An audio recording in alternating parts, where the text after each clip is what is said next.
Hi, what's up guys? Hari ni kan nak tunjuk cara nak setting air fryer. Okay, once korang dah on, korang akan nampak button on off dekat sini. Korang on. Okay, macam yang korang perasan, dekat air fryer ni dia dah ada siap dah reference masa dengan temperature yang korang boleh guna. Kentang, udang semua ada. Okay, korang boleh tekan je mode. Dia dah siap dah. Mode kentang, udang, kek, ayam semua dah ada dah. Okey, contoh ikan nak buat kentang, masa dah beri 15 minit dengan 200 Celsius. Okey, korang boleh tambah masa dekat sini. Kalau kentang banyak atau kurangkan pun dekat sini. Ni tambah, ni kurangkan masa.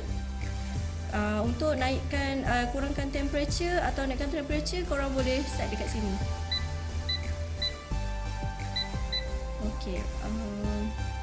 Okey, itu je. Lepas tu tekan button ni untuk start. Settle.